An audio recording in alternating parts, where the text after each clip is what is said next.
नमस्कार सभी को। मैं सहायक प्राध्यापक योगेश पटेल, कला संकाय हिंदी विभाग, Adarsh institute of management and science Dhamnod की ऑनलाइन कक्षा में आप सभी का स्वागत करता हूं और मुझे पूरी आशा है आप सभी स्वस्थ होंगे, अपने घर में होंगे, सुरक्षित होंगे। आज का जो हमारा विषय प्रसंग है समास। आज हम समास के बारे में चर्चा करेंगे कि समास किसे कहते हैं। तो समास की परिभाषा है दो अथवा दो से अधिक शब्दों से मिलकर बने हुए नए सार्थक शब्द को समास कहते हैं। मतलब दो अथवा दो से अधिक शब्दों से मिलकर जब कोई नया शब्द बनता है तो उस नए शब्द को, और वो भी कैसा होना चाहिए, सार्थक, मतलब जिसका कोई ना कोई अर्थ होना चाहिए, तो उसे हम क्या कहेंगे, उस शब्द को समास कहेंगे। तो समास के भेद जान लेते हैं। परिभाषा स्पष्ट हुई। अगला आता है समास के भेद। तो समास के भेद अर्थात प्रकार। समास के 6 मुख्य भेद बताए गए हैं।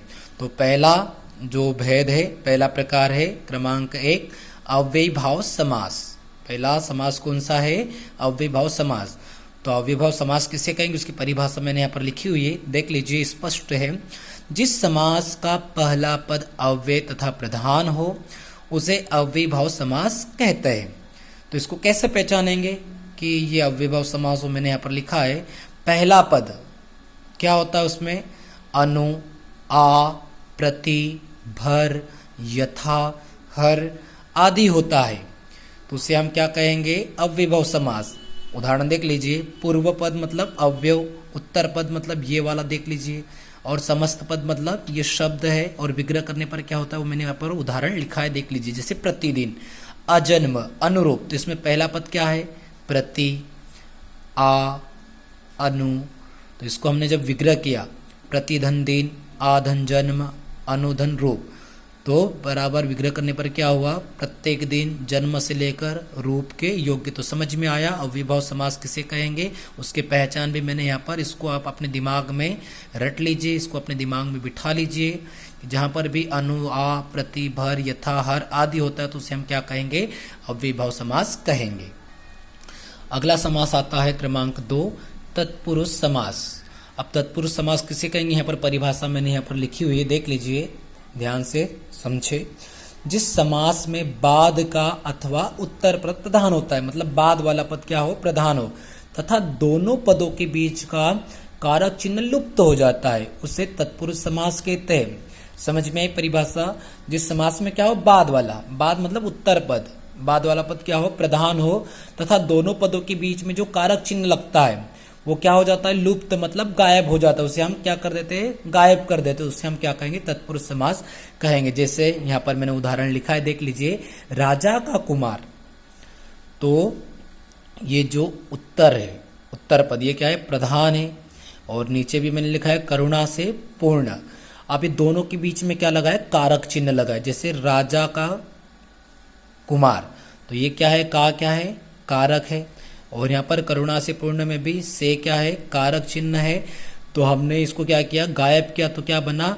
राजा का कुमार बराबर राजकुमार, करुणा से पूर्ण बराबर करुणापूर्ण। तो समझ में आया, बाद वाला पद क्या हो? प्रधान हो, और दोनों के बीच में जो कारक चिन्ह क्या हो जाता है? गायब हो जाता है, लुप्त हो जाए, तो उसे हम क्या कहेंगे? तत्पुरुष समास कहेंगे। क्रमांक 3 अगला समास आता है कर्मधारय समास। अब कर्मधारय समास किसे कहेंगे? देख लीजिए, परिभाषा है, स्पष्ट है।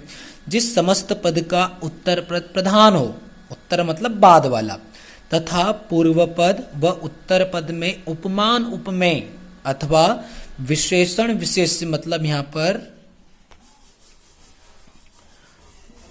विशेषण विशेष संबंध हो, अर्थात मतलब जहां पर तुलना की जाए, तो उसे हम क्या कहेंगे? कर्मधारय समास कहेंगे।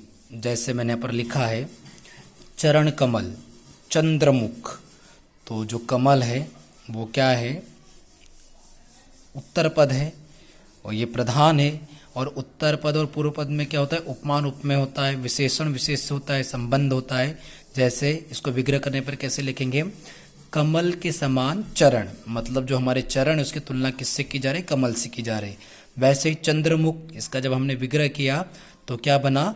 चंद्र के समान मुख, अर्थात जो हमारा मुख है वो किसके समान है? चंद्र के समान। जैसे तीसरा है कमल नयन, तो इसको हम जब विग्रह करते तो क्या बना है? कमल के समान नयन, मतलब जो हमारे नयन है उसकी तुलना किससे की जा रही है? कमल से की जा रही।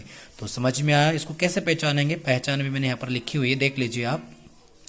विग्रह करने पर, विग्रह मतलब दोनों को जब अलग करने पर, टुकड़े करने पर क्या होगा? विग्रह करने पर दोनों पदों के मध्य, मतलब दोनों पदों के बीच में के समान है जो आदि आती, जैसे हमने यहाँ पर लिखा है के समान, चंद्र के समान मुख, कमल के समान नयन, तो स्पष्ट है। अगला समास आता है द्विगु समास। द्विगु समास किसे कहेंगे? मैंने यहाँ पर परिभाषा लिखी है, देख लीजिए आप। जिस समास का पहला पद क्या हो? संख्यावाचक हो, तो उसे हम क्या कहेंगे? द्विगु समास कहेंगे। उदाहरण देख लीजिए, 7 दिनों का समूह, 3 रंगों का समूह, मतलब ये क्या है? संख्यावाचक आ रही, इसमें संख्या आ रही है, तो उसे हम, जैसे सप्ताह, इसको हमने विग्रह किया तो क्या होगा? 7 दिनों का समूह। जैसे तिरंगा, 3 रंगों का समूह, ऐसे बहुत सारे शब्द जिसमें क्या होता है? पहला पद क्या हो? संख्यावाचक, जैसे चौराहा, तिराहा, नवरात्र आदि आप सबने देखे होंगे। क्रमांक 5, अगला समास आता है द्वंद्व समास। द्वंद्व समास किसे कहेंगे? इसकी परिभाषा देख लीजिए। जिस समस्त पद के दोनों पद प्रधान हो तथा विग्रह करने पर और, अथवा, या, एवं लगता हो वह द्वंद्व समास कहलाता है। मतलब जिस समास के दोनों पद प्रधान हो, मतलब कोई सा भी पद छोटा नहीं हो, दोनों पद क्या हो? मुख्य हो, प्रधान हो, और विग्रह करने पर क्या होता हो? और, अथवा, या, एवं लगता हो, वह क्या कहेंगे? उसे हम द्वंद्व समास कहेंगे। पहचान कैसे करेंगे? इसकी पहचान मैंने यहाँ पर लिखी हुई है। दोनों पदों के बीच प्राय योजक चिन्ह, हमने पिछले चलचित्र में चिन्ह के बारे में जाना था, तो ये योजक चिन्ह यहाँ पर लगाया हुआ है। दोनों पदों के बीच में क्या होता है? योजक चिन्ह का प्रयोग किया जाता है। जैसे उदाहरण मैंने यहाँ पर लिखा है माता पिता। अब माता पिता के बीच में देख लीजिए योजक चिन्ह लगा है, ऊंच नीच के बीच में भी योजक चिन्ह लगा है, गुण दोष के बीच में भी योजक चिन्ह लगा हुआ। अब हमने इसका क्या किया? विग्रह किया, तो विग्रह करने पर क्या हुआ? माता और पिता, ऊंच या नीच, गुण अथवा दोष।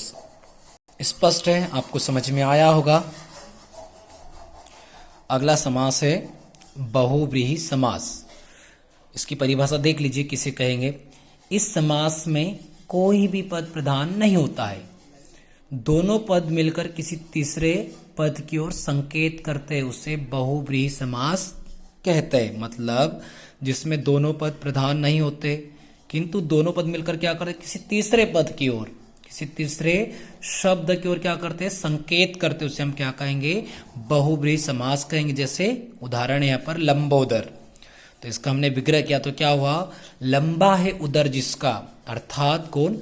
भगवान गणेश। एक और उदाहरण देख लीजिए चतुर्भुज, तो इसको विग्रह करने पर क्या होगा? 4 है भुजाएं जिसकी, मतलब दोनों पद इसमें प्रधान नहीं, लेकिन दोनों पद मिलकर क्या कर रहे हैं? जब विग्रह करने पर किसी तीसरे पद की ओर संकेत कर रहे हैं, अर्थात 4 किसकी भुजाएं? भगवान विष्णु।